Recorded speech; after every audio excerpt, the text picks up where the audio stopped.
Right off the main hiking trail here in Elysian Park, there seems to have been recently some sort of small contained local brush fire. Fire crews quickly rushed to put out these flames here burning in Elysian Park. The small fire burned in a grassy area near Park Drive and Elysian Park Drive. From where I'm standing here, it's hard to tell what started this fire or what the story of it might be, but it seems to be that it was put out very quickly while the trees and the surrounding brush burned down. What I want to talk about is the resiliency of all the local native California plants. Look at this.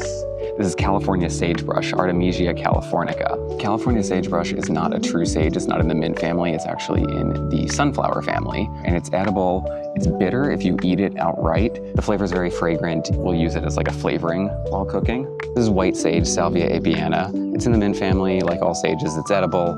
It's native to Southern California, very important to the native ecosystem. White sage is over-harvested. Pick black sage instead. This is black sage, Salvia mellifera, also native to Southern California. This is the most mild of all the sages growing here. I think it's got a great flavor, and if I were gonna cook with anything here, I would probably cook with this black sage. It's just like popping out of the ground like nothing's wrong. Here's all three plants growing in close proximity. It's just really interesting how the native plants have adapted to the fire conditions, and they've sprouted back up and seem to be no worse for wear. There is one non-native species that also seemed to do pretty well after this fire. This right here is white horehound, Marrubium vulgare. It's native to Europe. It's in the mint family, just like the sages are. It's also edible, and it does very well here in Southern California.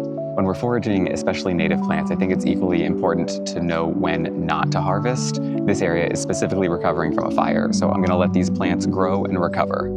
On the other side of the trail, these hills are usually completely green and lined with all sorts of non-native plants like black mustard, common mallow, and chickweed. Here's a little preview of what's to come. There's a tiny bit of common mallow growing in. Future video coming soon. My name is Nick. I talk about edible plants. Thanks for hanging out. Hey, consider watching another video where I talk about plants that you should eat.